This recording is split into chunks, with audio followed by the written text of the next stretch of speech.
Hello guys, this is Arnound with you here. I'm back on the next one. Yeah, I know my last podcast was kind of messed up, so I wanted to make a part 2 of this so I can tell everybody about, the magical and psychic influences that pretty much base yourself from the occult. So, and the thing is that, just to sum up everything I was saying from the last one, was that, a lot of these influences that we have as far as the magical, like magic, I keep saying magical, but the magic and the occult, it's part of it's part of the whole new age, but it's pretty much part of who we are, even though it is something that's occult or hidden. And really what I was talking about. And I was also talking about, the thing that you can hear, I was talking about sigil magic. Because a lot of people, I know that they probably wouldn't feel comfortable doing, rituals and things like that. But once you change your mindset about what a ritual is, that you pretty much do a ritual every day. It's just that when we talk about magic, you're doing it with candle, and what they call that candle magic, which pretty much focuses your intention on what you're doing, and it intensifies, everything that you want to manifest. And I hope that you're listening, that, a lot of people's idea about magic is totally different, but magic is mainly of something that is changing the perception of what's going on in your mind and what's going on with those in your mental faculties of your mind, and also helping you live a better life and having an effect on your external reality. I remember the other day I was pretty much going somewhere, and I just started reading this book on witchcraft, right?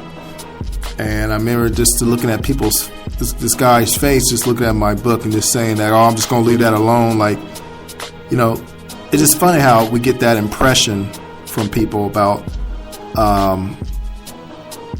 witchcraft and things like that. Like, people are really afraid of those type of things, right?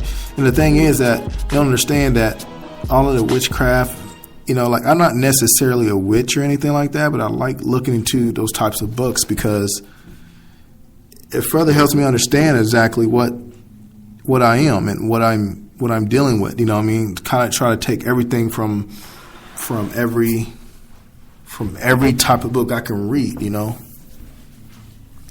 I'm trying to increase my psychic awareness and and understand magic for myself. Because really, as a divine being, you can do these things for yourself to help you live a better life. It's not about always doing something that's good and evil. And I did get into that, when I was talking about the occult. And, occult is really not necessarily something that's evil. And, we have people out there that want to do evil things because, evil is just a product of a thought form of what man made it to be, something bad and wicked. But there's people out here that, have all this knowledge and stuff that, a lot of people call them like either Satanists or things like that. And they are people that, some of them are people that are they just see that themselves that I'm a Satanist because there's no deity or spiritual thing above me. I'm God and everything else. And they're really saying that that's what their philosophy is, but for some of them, it's really more of a, I guess it's just something of an evil, doesn't care about anybody else type deal. I don't know. And so again, it's, I think that the whole Satanism and devil worship thing is kind of messed up, just like the New Age spirituality is too, in a sense, because it's, they're still trying to do this thing as a structured type religion. And, my thing is for everybody to listen to this, that if you're trying to be something of a spiritual divine being, you need to understand that, the magical principles of who you are should be who you are. And if you're trying to be a part of a religion or something, that's fine with you, but it's better to be who you want to be, and understand that you have these tools and these systems and these rituals, things at your disposal to be, a God of yourself, divine being. Also, giving, pretty much just helping everybody and giving a concern about other people and being able to teach that to people. Pretty much teaching people how to ascend and not really judging people based on their structural beliefs or whatever and saying this is this and this and that. And so I try not to get into that, but I know everybody that's in that community or satanic or whatever, I know where they're coming from with their philosophy, just like I know where they're coming from their New Age spirituality and, the other types of adepts and initiates and all that. But you gotta understand, man, like all this magical and psychic information, the tools, like this is the type of stuff that you need for your ascension.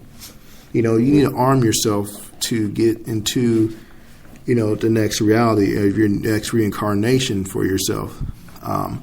It's really important because, if you're in a certain type of mindset going into the next dimension or the next, the spirit world and everything else, and then you come back into a different dimension, you're pretty much going to be stuck in, the same mindset going there as a spirit.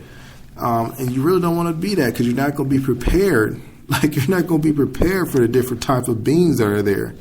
You know what I mean?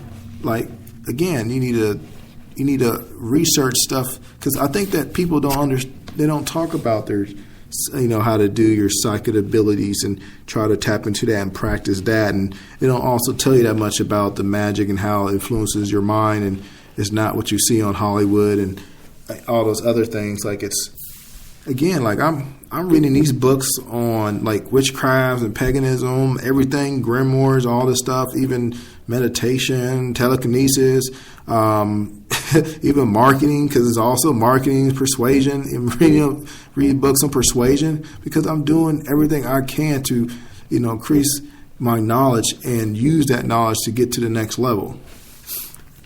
But, a lot of people, their belief system gets stuck in the way. And I'm going to tell you one thing, it's just that me opening my mind to what the occult was, it really opened my mind to a totally different, different perspective, and also understood how my ascension could go, because it can go a lot faster if you do use the principles of high and low magic. But again, you still want to understand the frequency that you're on and also eat better foods, because again, still when you're eating better your foods and your body and stuff like that, it's going to help you perform a lot better as well. You want to do the whole alchemist process of your mind, body, and your spirit, period. That's really how things are going to go. And so a lot of people, I think that some of them, they hear when I talk about the occult and all this other stuff. Like, I know for some people that I used to grow up with, they think that this guy's probably done lost his mind, and really that's another thing I want to talk about when it comes to like sharing this information about the occult. And you got to get to the point where you just don't care about what other people think, because at the end of the day, it's your life.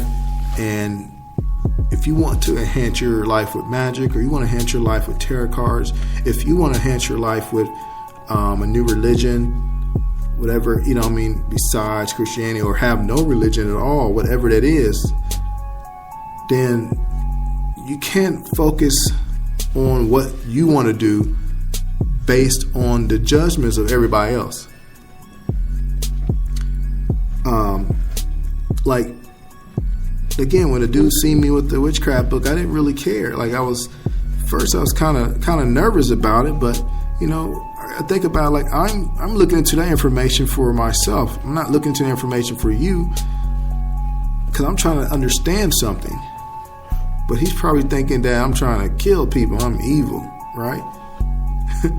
And that's what I'm saying. Like, we got to get over this duality of mind, because we're multidimensional beings. Multi-dimensional beings. I can't talk, but it just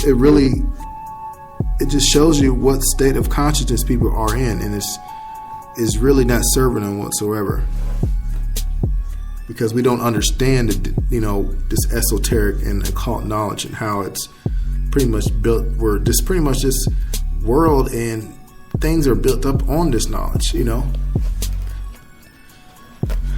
So if you want to be vibing on a different frequency in life, then you need to understand the type of magic that you want to be performing, and also the type of rituals you should have, and also just getting your mind, body, and spirit together on a manual level as well too. Just not doing magic, but just transmuting your thoughts to in a sense of control of your emotions, and also what you eat.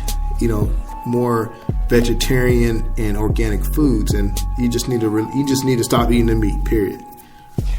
All of these things is going to make your spiritual transformation and processes better for you. Another thing is, I wanted to talk about sigil magic.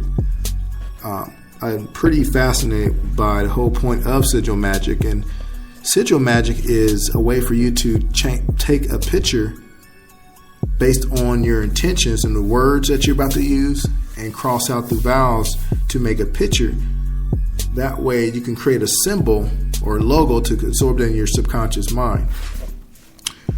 I think this type of magic's been around for a couple hundred years. I think the first thing they said was, before sigils there were idols, called idols, but sigils are something that I believe anybody can use. If you're not that person that wants to go around with find an altar or a place to do magic or something like that.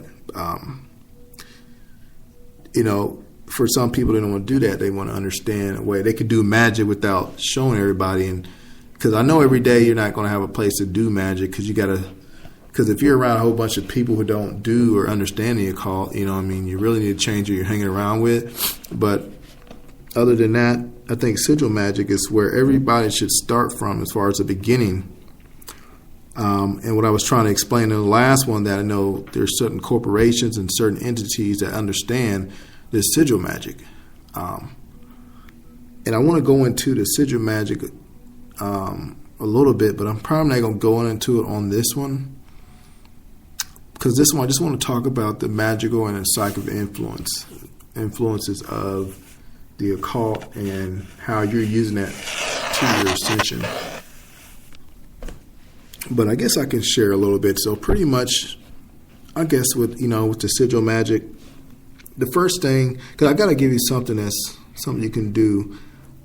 So pretty much, I understand that the sigil magic is something that you can use for your intention. So you really want to write what your intention is, and then you want to write that down. So it has to be something that's a good intention. That way you can actually do it for yourself, and something that actually makes sense, right? Like, a lot of people, I want to get rich, and I want to go buy a new car, and make something that's really going to make sense, right?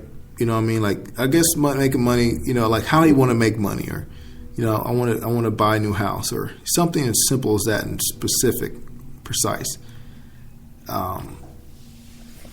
And I'm going to go into a little bit more. I know I don't have much time on this, but it's going to be a part 3 of this. But I will see you guys on the next one. So just make sure that you tune in, all right?